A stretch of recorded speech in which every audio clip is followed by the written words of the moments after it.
Hola, ¿qué tal? Buenas noches. Bienvenido a nuestro modelo político de cada miércoles. En esta fría noche de miércoles, todas las semanas, todo frío con algunas lluvias intermitentes. Bueno, la temperatura la vamos a poner nosotros con nuestros invitados a partir de un ratito después de la presentación. Se va a sentar un rato para charlar con nosotros el doctor Alejandro Cacase, diputado nacional actual y que va por la renovación de su banca y tendrá una boleta con su cara encabezando la lista de diputados nacionales por Cambiemos o Cambia San Luis, Juntos por el Cambio a nivel nacional. La realidad del espacio, sus ganas, su formación y lo que va a pasar en el Congreso y algunos temitas de actualidad. Un rato más tarde, otro que iba por la reelección y lo logró con el voto popular, el doctor Gastón Temoli, actual concejal de la capital y por voto popular reelecto el pasado 11 de junio. ¿Qué será del nuevo Consejo Deliberante? El análisis de por qué se perdió, quién perdió. ¿Perdieron la lista? ¿Perdió la gestión del intendente Tamayo? Este y algunos otros temas hablaremos con estos dos protagonistas. Todo después de esta presentación.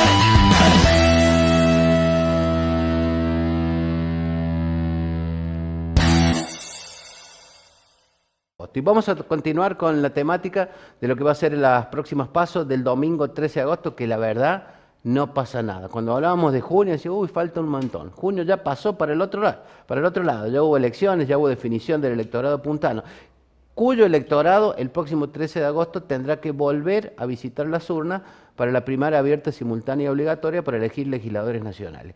Entre ellos, entre las opciones para el próximo 13 de agosto, está nuestro invitado en esta noche, el doctor Alejandro Cacase, actual diputado nacional, que va por la reelección en su cargo. ¿Cómo le va, doctor? Buenas noches. Muy bien, buenas noches, Orlando. Gracias por la invitación. Un gusto como siempre, estar acá. La última vez ibas a ser, ahora ya soy candidato. Sos candidato. Y ya pronto son las elecciones, como dijiste, el 13 de agosto. Vamos a tener un proceso electoral largo en la Nación porque casi que es una elección en 3 vueltas, se dice ahora. La PASO, después la elección general, y es difícil que una fuerza hoy gane en primera vuelta, así que podríamos tener después el balotaje en noviembre.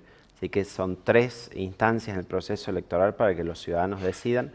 Nosotros convencidos de que va a haber un cambio y de que Juntos por el Cambio provee la alternativa para ese cambio. Los veía hace unos días en la inauguración del gasoducto al gobierno, y daba una conferencia de prensa la vicepresidente, el presidente, el ministro de Economía, el jefe de gabinete del actual, o sea, las 4 principales figuras del gobierno, y nos quieren hacer creer que no es la continuidad de este fracaso de Alberto Fernández, ¿verdad? Son los mismos responsables, en la boleta están expresados los mismos, y tenemos ahí al ministro de la altísima inflación, es decir, desde que Massa llegó como candidato, desde que llegó como ministro, dijo que iba a resolver todo, iba a solucionar la crisis, tenía contactos con todo el mundo, y la verdad que no ha parado de empeorar la situación económica, la inflación se ha profundizado, es el ministro que tiene los peores índices en 30 años, mañana jueves se va a conocer el dato de inflación de este último mes, y ya casi vamos a llegar al 50% de inflación acumulada solo en lo que llevamos hasta ahora del año y largamente pasando el 100%. Entonces es una muy mala situación que la economía tiene, que yo creo que pesó fuertemente en la decisión de los sanluiseños para que ganáramos el 11 de junio, y me parece que va a pesar también al momento de elegir los cargos nacionales. Si uno hace un análisis, Alejandro, desde el 11 de junio para acá hubo elecciones en San Juan y en Córdoba. En Córdoba no acompañó a la mayoría, pero la elección de Juntos por el Cambio casi es un empate técnico prácticamente, junto al partido de Echevarría, que les permite ganar legisladores, casi nivelar legislatura unicamerales en Córdoba, hay una sola cámara, sí, y quedarse con varios municipios. Este envión de junio en San Luis y de San Juan, ¿ustedes creen que va a llegar el 13 de agosto y se va a prolongar hasta octubre? Sí, sí, definitivamente. Primero que que vieras un mapa de la región de Cuyo, toda gobernada por Juntos por el Cambio, hace meses atrás era impensable, creo. Ahora, cuando ves que no solo sucede en San Luis, que tuvimos un excelente candidato como Claudio Pollo y un frente muy amplio que hicimos como Cambia San Luis, sino que ves que sucede también en San Juan, donde había un fuerte dominio del PJ, te muestra que ya hay un fenómeno que no es exclusivamente provincial o local, sino que responde también a un cambio de humor a nivel nacional. Si vos analizás las elecciones provinciales que han ocurrido hasta ahora, Juntos por el Cambio ha ganado 700.000 votos respecto de la elección pasada, mientras que el Frente de Todos, Unión por la Patria, ha perdido votos. Con lo cual estás viendo claramente que hay una modificación en la composición del electorado y en cómo se expresa, que está teniendo su impacto en las elecciones y por ende va a tener su correlato a nivel nacional. Creo que está explicado por, como te digo, la situación económica. Los ciudadanos votan a favor o en contra de los gobiernos. Y acá tienen un gobierno nacional que no da respuesta, gobiernos provinciales que eran el de San Juan y el de San Luis, alineados con el kirchnerismo, que no dan respuesta. La realidad que se vive es una inflación brutal, una pobreza que crece, falta de sensibilidad para dar respuesta a eso. Ves a los funcionarios millonarios, es la contracara absoluta de lo que se necesita hacer, y creo que termina resultando en un voto castigo a la gestión. Y la gestión de Fernández no ha hecho nada, digamos, ha empeorado todas las variables económicas, siempre se escuda en alguien, la sequía, la pandemia, la guerra en Ucrania, y nunca asume la responsabilidad de la situación económica que tenemos, y entonces en un momento la ciudadanía dice, basta, no queremos esto más, queremos poder cambiar. Alejandro, analizás la política en el Congreso, en el partido, en el Frente. Digo, si uno toma las experiencias de elecciones anteriores, la gente está votando por su situación particular en la economía familiar. Está votando aciertos o desaciertos económicos. ¿Crees que ahora va a ser lo mismo? Sí, claro. Cuando consultás en las encuestas cómo sienten que están respecto de un año atrás, dicen que están peor. Y les preguntás cómo sienten que van a estar en un año para acá y también dicen peor, es decir, reina el pesimismo, pero es un pesimismo fundado en los datos de la realidad. La situación económica se ha deteriorado y creo que hay un entendimiento que si seguimos en este trayecto, donde el gobierno siempre promete controles de precios pero no funciona, dice que va a tener ciertos precios cuidados o justos y después o faltan esos productos en el supermercado, o si no, pasa un tiempo y terminan rebotando como un resorte y terminan aumentando muchísimo esos precios. Los bienes básicos como son los alimentos, la ropa, es lo que más crece de todo.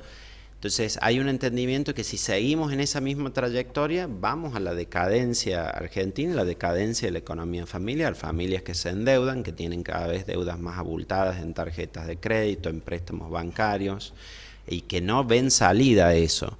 Entonces eso, creo, la evaluación de la economía familiar y la expectativa de que con otro gobierno, un gobierno diferente pueda ser mejor, creo que tiene un peso enorme en la elección. Y la verdad que la alternativa organizada en nuestro país para gobernar es la de Juntos por el Cambio. Ha surgido otra fuerza, una emergente, que es la de los libertarios, pero verás que en ninguna elección provincial han tenido peso. Bueno, en el Congreso tienen solo 2 legisladores, realmente no tienen la capacidad como para gobernar o hacerse cargo de la administración de un país. El único que puede hacer eso hoy es Juntos por el Cambio. Alejandro, hace poco tiempo tuviste un periodo de formación académica fuera de la Argentina, y sobre todo apuntado a la economía. ¿Cómo nos ven desde el otro lado del mundo, o el mundo cómo lo ve Argentina? Elegí el lugar que quieras del mapa. Sí. Primero, creo en la formación siempre para poder trabajar en esto. Me parece que cuando estamos en la función pública, si nos queremos dedicar con seriedad a resolver los problemas ciudadanos, hay que estudiar para eso, como cualquier otra cosa, ¿no?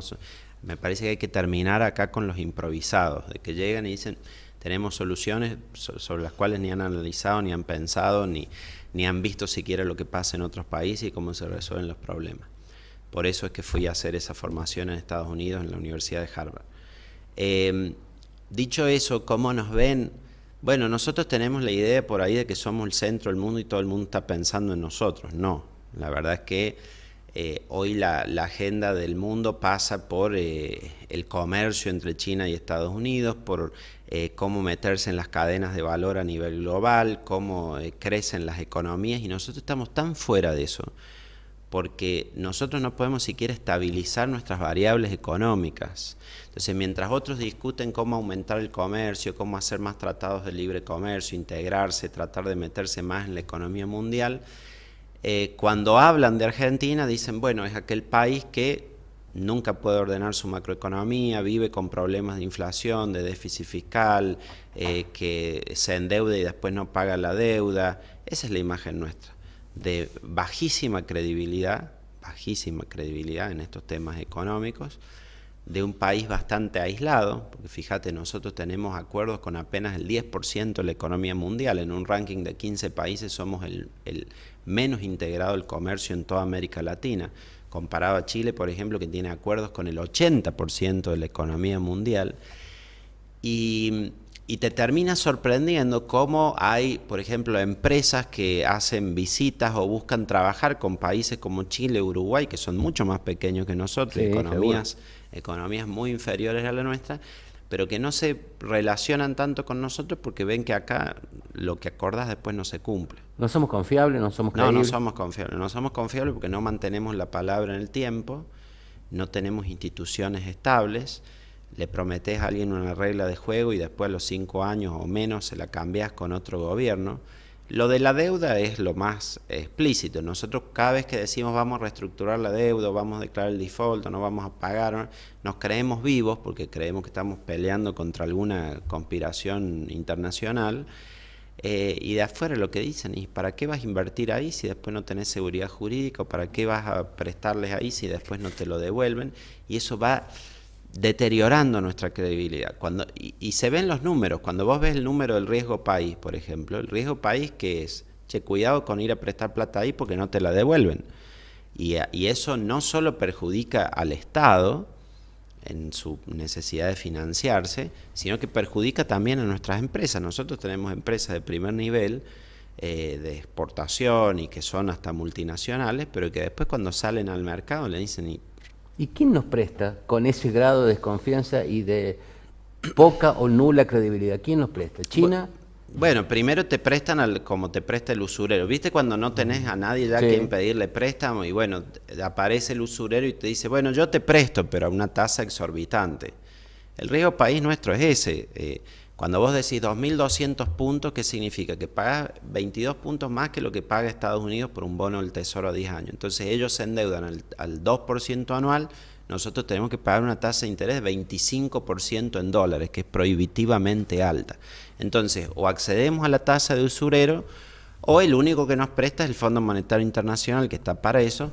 Son préstamos mucho más baratos, son al 4,5% anual de tasa de interés, pero tiene sus condicionalidades. El fondo que te dice, te presto, pero bueno, acomodar la economía, empezar a consolidar para asegurar la devolución. Exacto, sí, exacto. Sí, sí. Como cualquiera que te presta quiere que le devuelvas. Entonces termina siendo el fondo el prestamista más barato, pero te pone condiciones. Ahora, no es, a veces nosotros tenemos la idea de que los otros nos someten a esa situación o que... No, nosotros nos metemos solos. Nos metemos solos en esa situación porque no somos confiables. Ningún país paga su deuda. Los países emiten, tienen déficit fiscal, pero van renovando la deuda. Lo que pasa es que no tienen ningún problema en renovarla porque lo hacen a baja tasa, saben que la van a siempre terminar honrando. Nosotros, como no la honramos, cada vez que salimos a los mercados terminamos teniendo problemas. Es todo, ni siquiera te diría que es un problema económico. Es todo un problema de confianza, como dijiste. Claro. Es un problema de credibilidad. Nuestro país tiene credibilidad cero, nuestro Banco Central tiene credibilidad cero, nuestra moneda tiene credibilidad cero. Y entonces eso es lo que hay que realmente trabajar en restaurar. ¿Y cómo lo restauras? Y bueno, generando confianza, mostrando que haces las cosas en serio, que cumplís los deberes, que las reglas que estableces las vas a mantener en el tiempo. Por eso es que hablamos tanto nosotros de la necesidad de establecer ciertos consensos y decir, che, bueno, viene uno u otro, respetemos estas normas para poder relacionarnos con el mundo. Bien, tengo que hacer la pausa, Alejandro. Cuando regresemos Vamos a hablar de cómo se dio esta chance dentro del Frente de que vuelvas a ocupar por un periodo más la banca de diputado nacional y qué hay en el equipo de Alejandro Cacase de cara para representar a San Luis. Después de la pausa volvemos.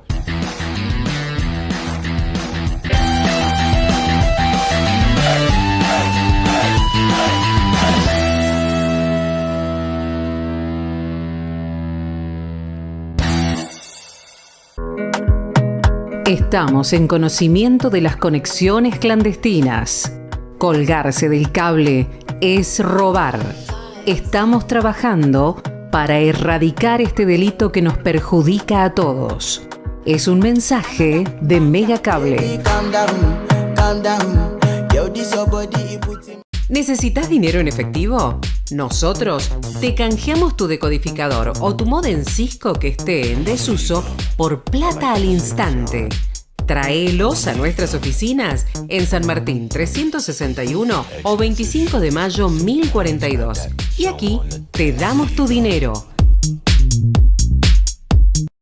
Señor abonado de Megacable San Luis, ante un reclamo técnico, envíenos un mensaje a nuestro WhatsApp 2664 31 6001.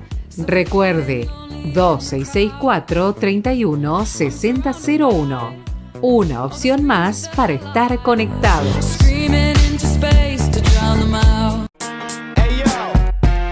Señor abonado, ante una tormenta eléctrica, interrumpa la señal que le provee la empresa, desvinculando el conector F de todos sus dispositivos. Proceda del mismo modo con la conexión eléctrica. Al restablecer el servicio, asegúrese de hacerlo de la manera correcta. Una mala conexión afectará la calidad de la señal. La empresa no se responsabiliza de los daños ocasionados.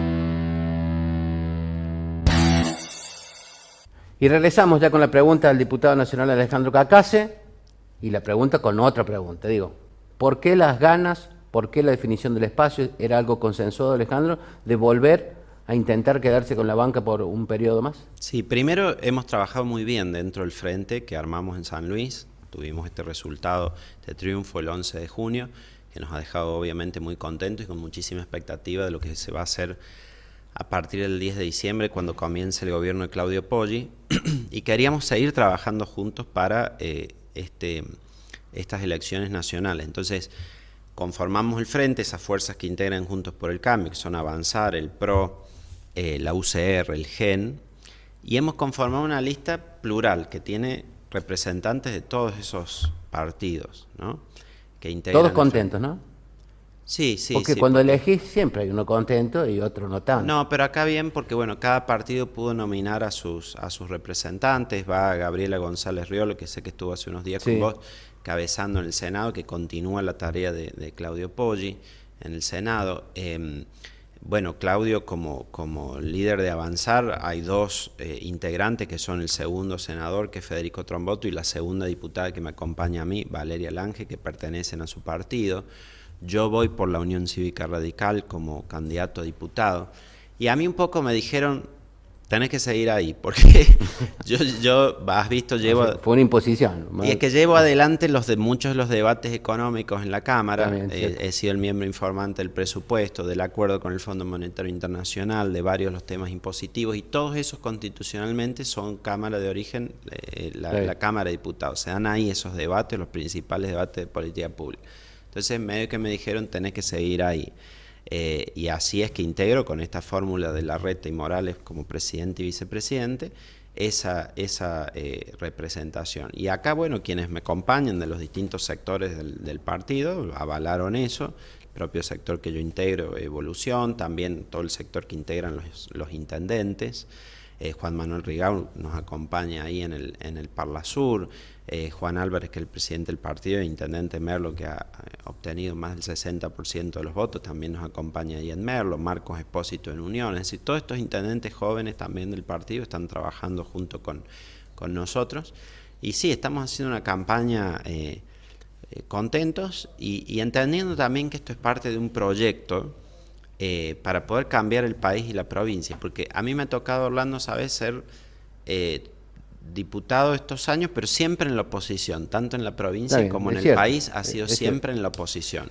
Entonces nos hemos venido preparando, conociendo sobre el Estado, viendo las políticas que se pueden implementar, pero obviamente que si uno puede ser legislador del oficialismo, eso da otra posibilidad de interactuar, de tener más herramientas para trabajar. ¿Y cómo es? La semana pasada estuvo el licenciado Salino, candidato a senador nacional, vocero gubernamental, y la pregunta fue si el peronismo estaba preparado para hacer oposición. Históricamente, del regreso a la democracia, el mismo signo ganó. ¿Alejandro Cacase está preparado para ser legislador del oficialismo? Sí, plenamente estamos. Plenamente porque Es para distinto nosotros... la función ahora. Sí, sí, claro. Pero nosotros hemos venido todos estos años teniendo un aprendizaje sobre el Estado muy fuerte. Los años que estuve como legislador en San Luis aprendimos mucho sobre cómo funciona el gobierno provincial, y ahora estos años en el Congreso yo te puedo hablar del presupuesto, de cada área, de cómo funciona cada estamento del Estado. Entonces, cuando pasamos a gobernar, el otro día, por ejemplo, cuando se vino a hacer por la reta la presentación de la propuesta educativa, discutíamos el tema de las jubilaciones. Bueno, hoy si pasamos a gobernar, yo puedo hablarte de todo el tema de jubilaciones, lo que necesitamos hacer y cómo hacerlo, del tema previsional, de lo presupuestario. Entonces me parece que una oposición responsable, que no es la que veo que está preparado para hacer el PJ, que es más hacer obstaculizar protesta, violencia, bueno, un poco lo que pasa en Jujuy. Una oposición responsable es aquella que, mientras es oposición, se prepara para gobernar, formula las alternativas de gobierno, y cuando está en el gobierno ejecuta eso. Entonces yo tengo un enorme entusiasmo, tanto por la provincia como por lo que creo que va a pasar en la nación, donde Juntos por el Cambio es favorito para gobernar a partir de diciembre. Tengo enorme entusiasmo de las funciones que podemos cumplir ahí, ayudando a producir las reformas que la Argentina necesita. Y en el equipo que hay preparado ya. Digo, yo sé que hay una base muy importante en lo previsional, ya te voy a preguntar la ley de alquileres, porque parece que hay un parate, y en lo económico. Digo, muchos de los candidatos hablan de la propuesta económica. Alejandro Cacase, formación profesional fuera del país de por medio con toda la experiencia, ¿tiene una idea de cómo sacar el país de esta situación, bajar la pobreza, la inflación? Sí. Nosotros, hay ciertos consensos básicos que tenemos dentro de Juntos por el Cambio. Uno es, hay que terminar con el financiamiento monetario, el déficit. Es decir, esto de imprimir billetes para poder pagar la deuda no funciona, porque después terminás desvalorizando el dinero que alguien tiene en el bolsillo y lo terminás estafando. Entonces, lo primero que hay que hacer es terminar con eso. Y eso es uno de los compromisos de Juntos por el Cambio. Basta de que el Banco Central financie al Tesoro. Para eso hace falta una plena independencia del Banco Central. Después, para no tener la necesidad de generar emisión, tenés que bajar necesariamente el déficit. Ahora, ¿cómo bajas el déficit? Impuestos no los podés seguir subiendo, si ya están altísimos y hay una presión enorme sobre las empresas y los ciudadanos. Podés bajar el gasto. Lo primero que hay que hacer es bajar el gasto. Entonces, hay ciertas áreas donde nosotros necesitamos ordenarlas para poder bajar el gasto. Ciertamente en los subsidios a quienes no lo necesitan, en ciertos privilegios que tienen algunos dentro del Estado. Lo ves, las mismas empresas tienen niveles de exenciones en distintos impuestos que van a sumar este año 7 u 8 billones de pesos. Es decir, una cifra enorme que se está perdiendo por vía de ciertos regímenes promocionales o exenciones. Bueno, eso es lo que hay que revisar. Y lo bueno es que yo veo que muchos por ahí hablan de eso, pero yo lo he venido trabajando 4 años ya en el presupuesto ítem por ítem. Entonces te puedo decir la exención de ganancias para los jueces, cuánto te representa, cuánto recuperás si eso lo sacás, el tema de Tierra del Fuego, cuánto podés recuperar si eso lo revisás. Bueno, todo eso es lo que yo he venido preparando. Yo creo además en lo personal que hace falta una reforma monetaria, no todos están convencidos en eso, para estabilizar nuestra Alejandro, economía. ¿Y el remedio que ustedes tienen? ¿El enfermo que hay que tratar está apto para recibir ese medicamento? ¿Las soluciones que ustedes proponen? Digo, porque el país está en una escalada, en un tirabuzón del que parece que no sale más. Sí, yo creo que algunas de estas reformas son inevitables, pero vos tenés que conseguir cierta licencia social, es decir, que acompañe a la ciudadanía. ¿Y cómo acompaña a la ciudadanía? Y primero, si vos estás haciendo reducciones en el gasto, pero después ven que la vicepresidente cobra 9 millones de pesos, entonces la gente se enoja. Porque dice, sí, ¿cómo puedo yo cobrar 60.000 pesos de jubilación y quien está en el poder cobra 150 veces más? Entonces, primero me parece que hay que tener algunas medidas de ejemplaridad. Terminemos con la pensión especial del presidente y el vicepresidente. ¿Se le puede sacar la pensión a la vicepresidenta? A quien ya ¿Es un derecho adquirido? Ahí estamos en un juicio con ella por eso, porque en realidad... Ella cobra la de Néstor. Claro, que por ley es incompatible. Debiera cobrar una sola, no las dos. Hay un juicio en eso en marcha, pero si no, eliminalo para adelante. No dejes que haya gente que solo por el hecho de haber sido funcionario público cobre unas jubilaciones muy por encima de lo que han contribuido. Entonces, sí, eso hay que reformar. Y por otro lado, cuando yo escucho, por ejemplo, que se dice esto de los planes sociales y todo el tiempo se está amenazando a aquella gente que no tiene un ingreso y que está en la pobreza y que por ahí el único sustento que tiene es la AUH o alguna transferencia estatal, con sacársela. No hay que empezar por eso, no hay que discutir eso, porque esto que yo te planteaba, por ejemplo, las exenciones en los impuestos a los jueces, por ejemplo, o a ciertas empresas, son mucho más significativas en el presupuesto que esos planes sociales. El otro día fui a una reunión en Pilar, en un hotel ahí que tiene, no sé, cancha de golf y qué sé yo. Bueno, imaginarás todos los que estaban en la reunión, empresarios de primer nivel, no había uno que no tuviera un subsidio por una cosa u otra. Entonces, no es al más pobre el que le tenés que sacar el subsidio, que ese lo necesita. Sacáselo a quien no lo necesita. Si empezamos por ahí, me parece que la ciudadanía va a decir, bueno, a ver, estamos haciendo un ajuste, pero no lo estamos sufriendo los mismos de siempre. De todas formas, cuando vos hablas de acompañamiento, si todas las propuestas son claras, el voto es el voto es la anuencia para el cambio, para la medida más sí. fuerte. Yo lo que creo es que cuando la gente ve que ese ajuste es equilibrado, que las cargas se compensan y no que siempre recargas en quienes menos tienen y que los que más tienen siempre la siguen pasando bien, cuando eso se hace de manera equilibrada, me parece que se acepta de otra manera. Y con ejemplaridad desde la política. El tema es que cuando en Argentina vos sacás algo, que esté bien o mal, generalmente el que está mal, se te transforma en un enemigo. Si a esos empresarios del otro día de Pilar le sacás un porcentaje de los subsidios, se transforman inmediatamente Pero en eso creo que hay que tener la voluntad política de hacerlo porque es lo correcto. Alejandro, la última y tiene que ver con una ley muy polémica que no funciona. Ya lo hemos hablado un montón de veces, que es la ley de alquileres. El mes que viene, o este mes, el 100 y pico %, el mes que viene será un poco más. ¿Qué va a pasar con la ley de alquileres que recién se va a tratar cuándo? El 23 de agosto. Hemos pedido una sesión especial para el 23 de agosto. Mira, hay dos problemas centrales de la ley de alquileres. Es que son el plazo y el precio. El plazo porque se alargó. Antes era de 2 años y se llevó a 3. Por ahí para Alemania está bien eso. Pero en un país como Argentina, que hay incertidumbre total, que en 3 años no sabes lo que va a pasar con la economía, y los propietarios se atajan antes de hacer un contrato tan largo, porque dicen no sé ni cuál va a ser la inflación. Entonces, ¿qué hacen? O te suben el precio inicial del contrato para cubrirse de eso, porque encima durante un año no pueden revisar el precio por las pautas que tiene de ajuste, o directamente lo retiran de la oferta de alquiler. En ciudades donde hay más impulso turístico lo ponen al alquiler temporario y le sacan más renta así. Entonces, el tema del plazo no sirvió. Hay que volver para atrás a un plazo más corto, puede ser el de 2 años, que permita que las partes reajusten esos términos del contrato con mayor frecuencia. ¿Y el precio? Y después el otro es el precio. Vos, como digo, en una economía que vos tenés 8% de inflación mensual, que vos vas al supermercado y en una semana y las cosas son más caras que la semana pasada, y tener un precio fijo por un año, obviamente que al propietario no le conviene. Y algunos dicen, no, bueno, pero al inquilino sí le conviene. Tampoco, porque el dueño, el propietario te dice, no, directamente ni te alquilo. O hacen alquileres o hacen alquileres por fuera. Tiene que haber un periodo más Más bajo, sí. Nosotros tenemos un dictamen. Antes era cada 6 meses, antes sí, de la pandemia. Nosotros tenemos un periodo, un dictamen presentado que tiene un periodo de 3 meses de actualización. Cada 3 meses. Sí. Y algunos dicen, es muy frecuente. Sí, pero ya ahora las paritarias se están haciendo más frecuentes, los aumentos salariales se están haciendo más frecuentes.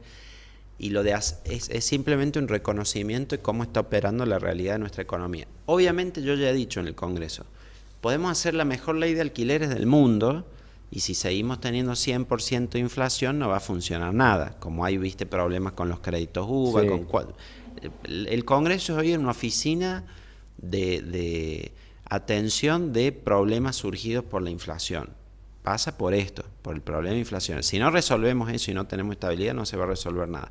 Pero cuando menos lo que podemos hacer hoy es ajustar la regulación a la realidad del mercado, porque si no lo que pasa es que se retiran propiedades de la oferta de alquiler, caen los avisos y eso hace que los pocos que hay terminan siendo mucho más caros. Bueno, habrá que esperar ese 23 de agosto, miércoles 23 de agosto. Sí, creo que es miércoles. Creo que sí, sí. Creo que es miércoles. Está convocado ahí, algunos tienen la idea de la derogación total, yo tengo la idea de cambiar plazo y precio. O sea, hay varias opciones por la Sí. ley. Sí, algunos quieren derogar, pero no hay consenso en eso, me parece, y además hay otras normas como, no sé, el domicilio electrónico, considerarlo relación de consumo, que son también en realidad.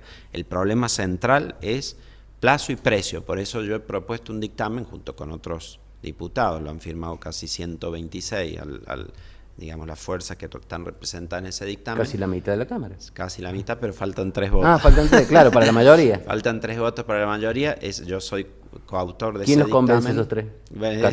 Es el trabajo en que estamos de acá. Ah, está bien. Pero yo he sido coautor de ese dictamen que modifica plazo y precio. Vuelve al plazo de 2 años y da libertad a las partes para acordar con una actualización mínima de 3 meses y usando alguno de los índices oficiales. Bueno, eso va a ser 10 días después de la PASO. Vamos a ver cómo se acomoda Exactamente. y el resultado de ese domingo. Un gran gusto, Alejandro, por haberte El mío, visitado Orlando. por acá, en plena campaña para diputado nacional. Bueno, y si te toca ser electo, a corresponder al electorado con toda responsabilidad. Muy amable por tu visita, ¿eh? Gracias a vos. Un gustazo.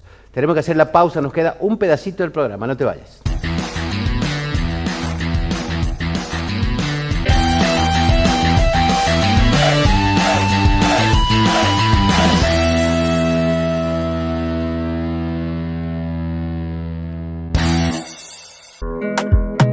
Estamos en conocimiento de las conexiones clandestinas. Colgarse del cable es robar. Estamos trabajando para erradicar este delito que nos perjudica a todos. Es un mensaje de Megacable. ¿Necesitas dinero en efectivo? Nosotros te canjeamos tu decodificador o tu módem Cisco que esté en desuso por plata al instante.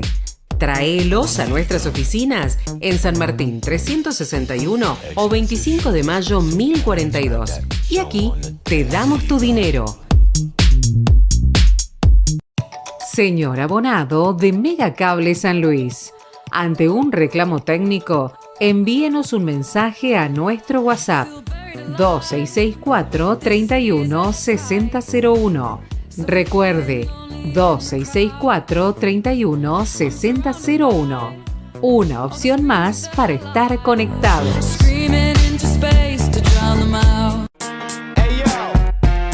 Señor abonado, ante una tormenta eléctrica, interrumpa la señal que le provee la empresa, desvinculando el conector F de todos sus dispositivos. Proceda del mismo modo con la conexión eléctrica. Al restablecer el servicio, asegúrese de hacerlo de la manera correcta. Una mala conexión afectará la calidad de la señal. La empresa no se responsabiliza de los daños ocasionados.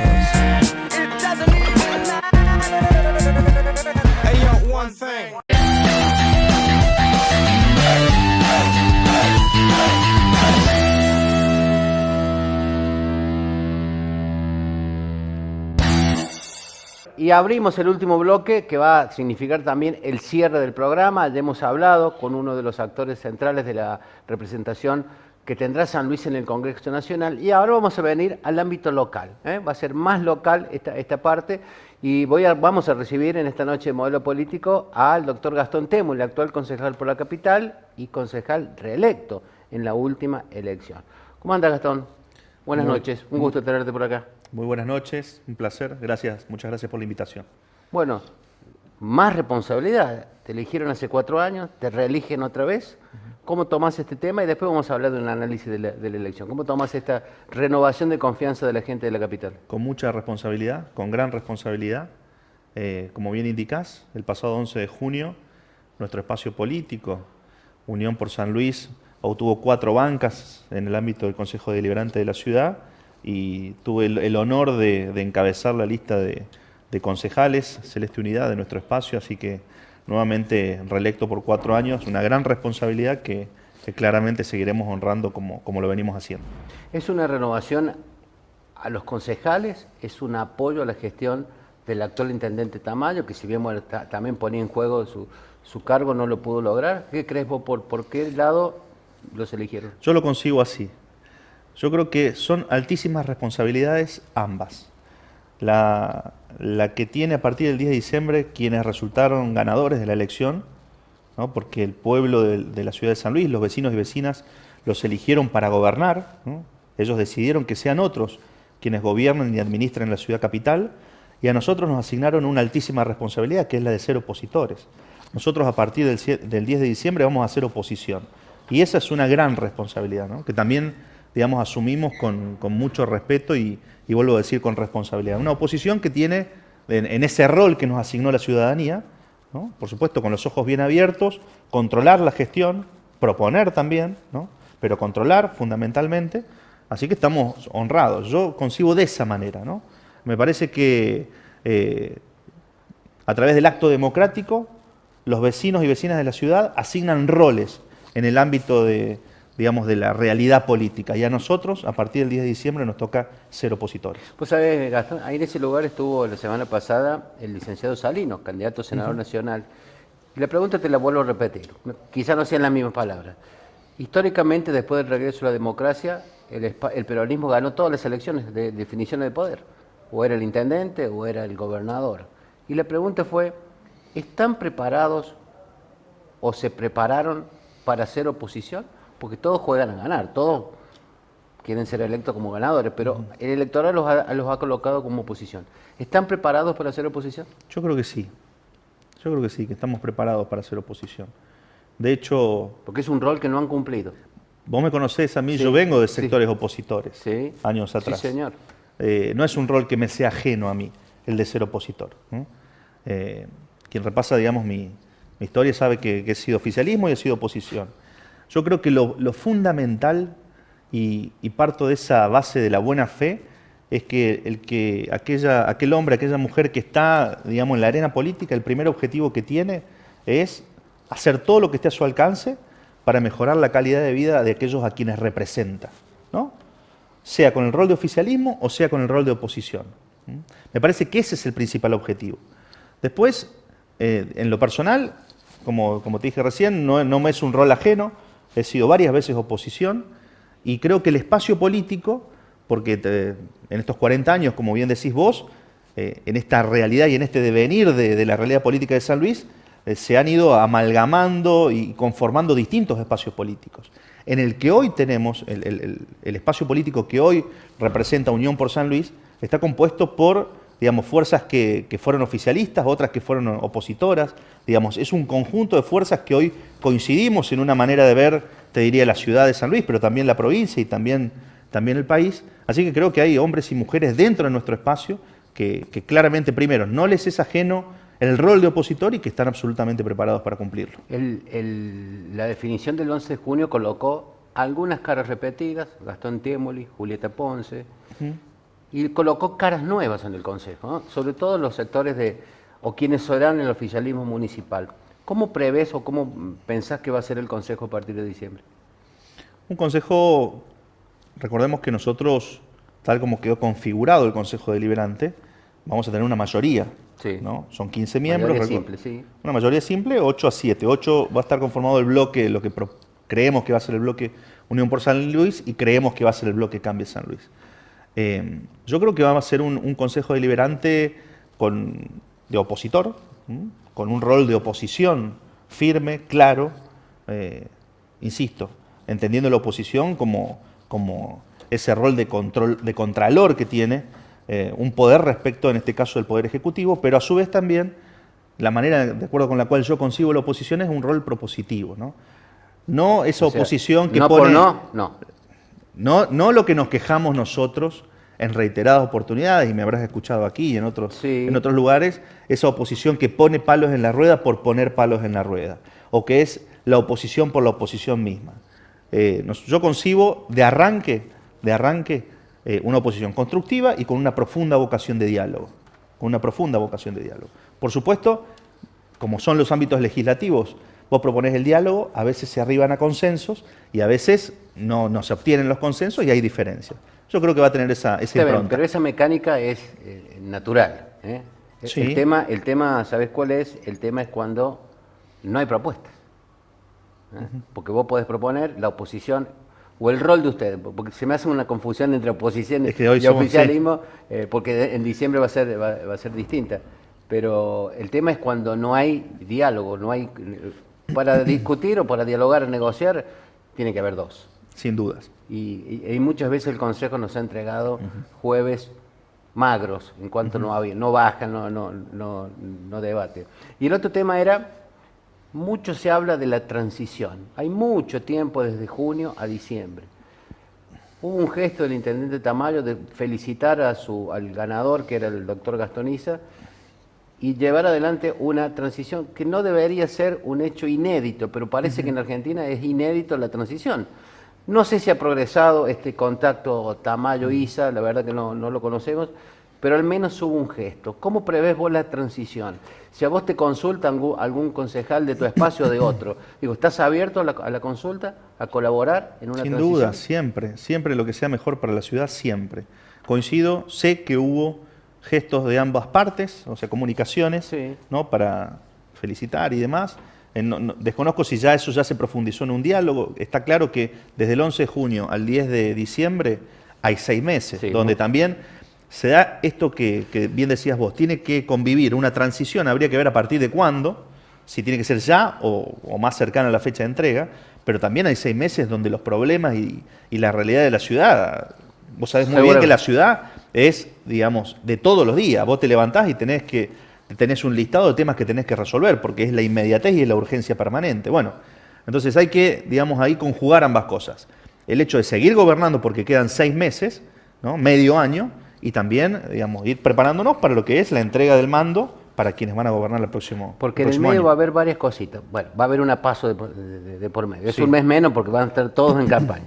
Los ganadores y los que no ganaron.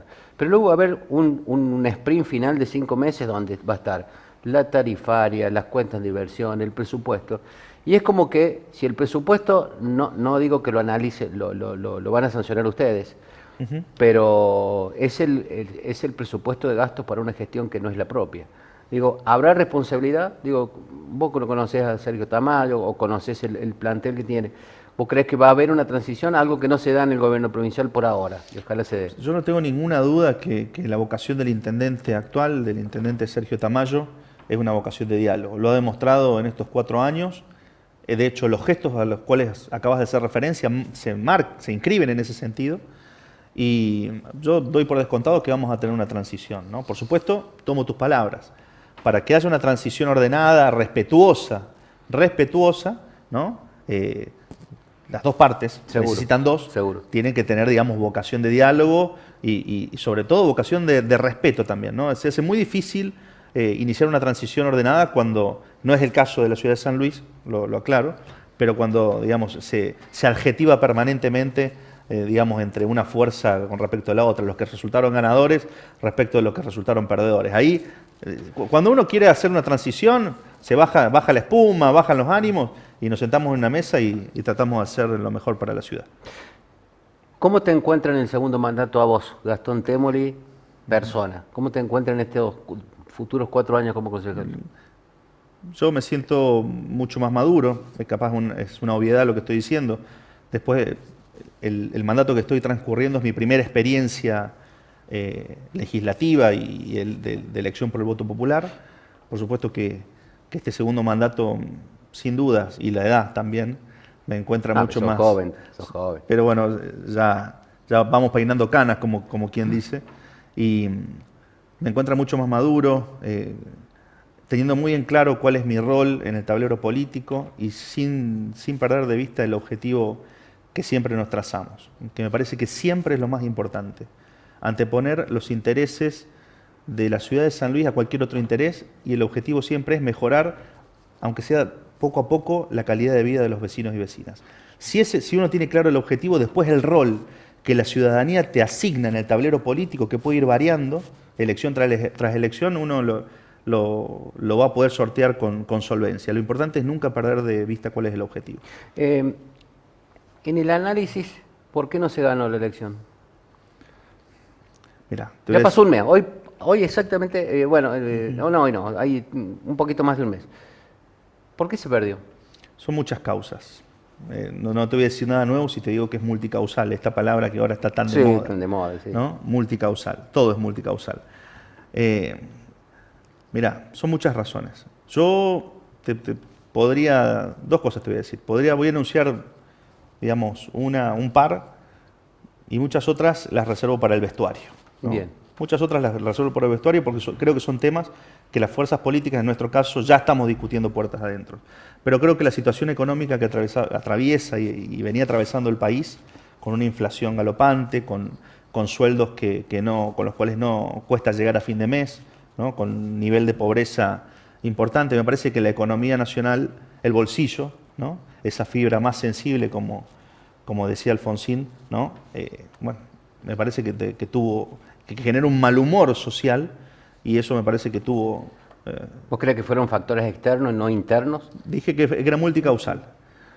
Por ahí los internos son para el vestuario, pero... Los internos, claramente, sí, es como vos decís. Los internos son para el vestuario, porque claramente sí creo que tenemos que tener un espacio donde decirnos las cosas y donde analizar por qué perdimos, ¿no? Y en el intercambio habrá razones, yo puedo tener algunas, pero los compañeros pueden tener otras, pero sin lugar a dudas tengo plena certeza que la dificultad y la realidad económica que atraviesa nuestro país afectó claramente el humor social en la ciudad y, bueno, el descontento de los vecinos y vecinas, que muchas veces, digamos, se expresa en la urna claramente, pero no se distingue, digamos, si tiene que ver con que faltó un asfalto o faltó una luminaria o tiene que ver con otras causas. Me parece que eso tuvo mucho que ver.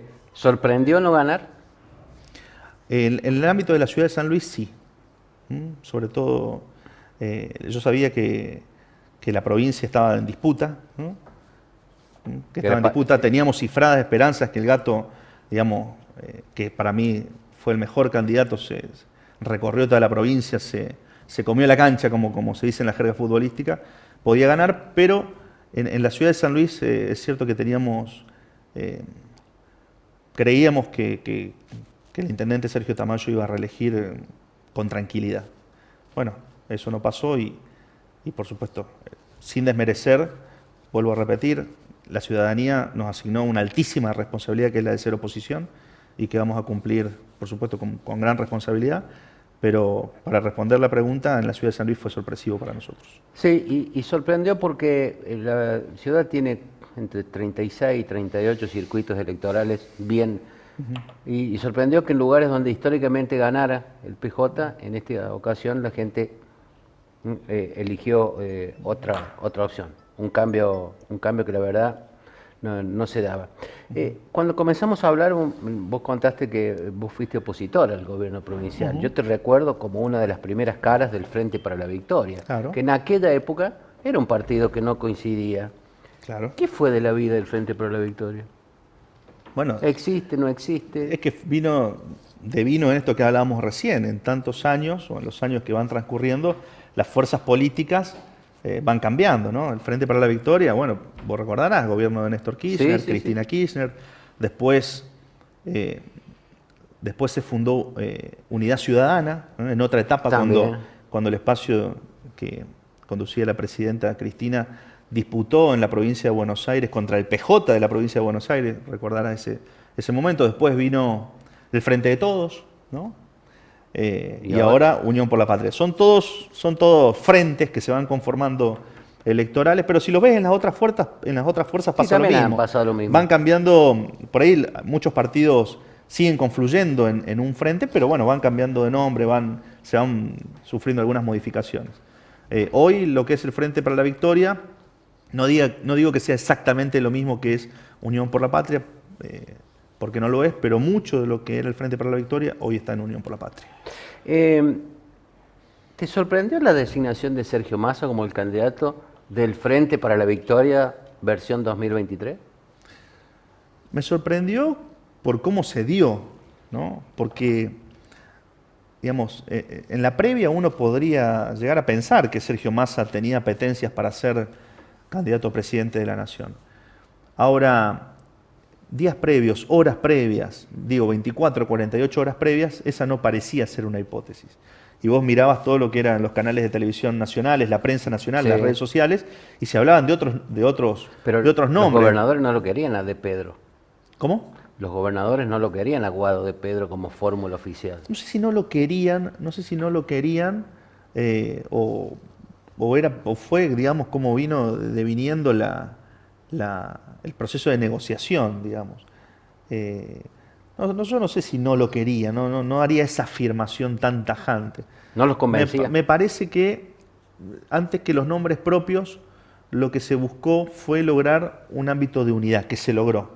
Está bien, sí. Que quizás con, digamos, la fórmula Guado de Pedro y Mansur, creo que era, sí, la que se había esbozado, iba a haber otra fórmula, Scioli, de hecho había por lo menos dos que ya estaban lanzadas, por lo menos. Me parece que más allá de los nombres propios, lo que terminó sintetizando la fórmula Massa-Rossi es la unidad. Y se logró eso. Está bien, está Grabois, Juan Grabois, que también lleva una lista y va a ir como candidato a presidente, pero mayormente, centralmente, la unidad de ese espacio está lograda. Así que fue sorpresivo, pero por lo que se venía barajando horas antes, ¿no? Porque originalmente Massa no es un hombre del espacio. Es un hombre que llegó del Frente Renovador, ha llegado como ministro de Economía, superministro, y de golpe el ministro que lleva adelante la política económica, que no nos va bien, es candidato a presidente. Sorprende un poco ese tema. ¿Te sorprendió que el gobernador de San Luis, Alberto Rodríguez Sá, no sea candidato a nada? Porque tenía la chance de encabezar una lista. Muchos creíamos y queríamos que de alguna manera participara, pero bueno, por supuesto es una decisión personal que se respeta, ¿no? Yo pensé que iba a ser candidato a senador nacional, sinceramente. No digo que me sorprendió, pero de hecho había varias agrupaciones, varios dirigentes de nuestro espacio político que bueno, querían y tenían la intención de que él fuera. Es un fin de ciclo porque no va a haber más apellido de una familia que gobernó, incluido su hermano, durante mucho tiempo. Es un fin de ciclo, es una nueva etapa, con esto voy cerrando y te agradezco la visita, Gastón. ¿Es una nueva etapa para el justicialismo puntano? Yo creo que es un fin de ciclo, coincido, creo que es un fin de ciclo. Esto lo dijo incluso el propio gobernador en varias oportunidades, en reuniones allí en el Partido Justicialista Provincial. Es un fin de ciclo, nace un ciclo nuevo político, ¿no? Con muchos actores nuevos, que hombres y mujeres, compañeros y compañeras que antes, por ahí estaban en una segunda línea, hoy están en una primera línea, y creo que sí, creo que es un fin de ciclo, que se inicia un nuevo ciclo político, tanto en el peronismo, pero como también en el tablero político general de nuestra provincia. El gobernador hace 3 o 4 años apostó mucho por la juventud, no digo que llenó el gabinete de jóvenes, pero en la primera acción directa tuvo que recurrir a un veterano de la política, no lo estoy tratando de viejo, el Gato Fernández, pero es un hombre de mucha militancia como candidato a gobernador. ¿Fracasó en la formación de líderes el gobierno? No creo. Estos son procesos históricos. Yo te podría decir, en el 2019 hubo una disputa muy importante también en la provincia de San Luis, con Alberto Rodríguez Sá compitiendo para la gobernación y Claudio Poggi compitiendo para la gobernación, y era ese mismo equipo de jóvenes los cuales estaba de alguna manera siendo protagonistas también en esa elección, y se ganó. Y bueno, y en esta, obviamente el resultado no fue el que esperábamos. Yo creo que son procesos históricos. No creo que haya habido una falla en la formación de dirigentes ni el trasvasamiento generacional. Claramente, después la política va haciendo lo suyo. Algunos sobresalen, otros se quedan en el camino, aparecen nuevas figuras. Esto es dinámico, esto es así, ¿no? Hoy en día hay grandes dirigentes y dirigentes, digamos, a lo largo y lo ancho de nuestra provincia, que ya son una realidad. Muchos son intendentes, intendentas, legisladores. Uno siempre mira la figura del gobernador o gobernadora. Está bien. Pero después hay concejales, concejalas que ya son una realidad y bueno, de hecho, en el ámbito del Consejo Deliberante, si vos analizás de la ciudad capital, si vos analizás quiénes son los 15 concejales, son todas dirigentes políticos de 35 años promedio, relativamente joven para una carrera política. Está bien, pero que sean jóvenes significa que sean actores centrales. Por ahí hemos conocido concejales que ni hablan, Bueno, que no proponen nada. No, es cierto, pero vos me preguntabas recién si el gobernador fracasó en su idea de formar, yo no sé si formar líder, poner a disposición del espacio potenciales candidatos. Cuando tuvo que elegir un candidato a gobernador, tuvo que recurrir a alguien, lo hizo renunciar del Superior Tribunal. Todos pensamos, todos, incluida la prensa, de que el gobernador tenía una cantera de jóvenes como para colocarlo y traccionar todo el aparato del justicialismo, pero no lo encontró, no decidió por ese lado. El Gato fue un muy buen candidato, de hecho obtuvo el 46% de los votos, ¿no? Un hombre con experiencia peronista, un criollo, con experiencia en los 3 poderes del Estado, no era un mal candidato. Yo creo que uno cuando decide, sobre todo esa figura, la figura del gobernador o candidata a gobernadora, trata de elegir el que uno cree que es el mejor de los nuestros para tratar de ganar. Esa fue la intención. Bueno, después, por supuesto, habrá otros dirigentes políticos a los cuales les faltará un poquito más, pero en términos generales yo no creo que haya fallado en ese punto. Muchas gracias, Gastón, por la visita. Que sea con suerte lo que te queda de este primer mandato y lo que vas a encarar con una gran responsabilidad, porque gran parte del electorado de la capital te ha renovado la confianza como representante legislativo. Así que muchas gracias por la visita. No, por favor, muchas gracias a vos, Orlando. Un gustazo. Nosotros con esto nos vamos. Hemos terminado esta edición de este miércoles. En una semana, con más actores de la política y de la sociedad puntana, nos reencontramos aquí a través de la señal de nuestro espacio. Hasta la semana que viene.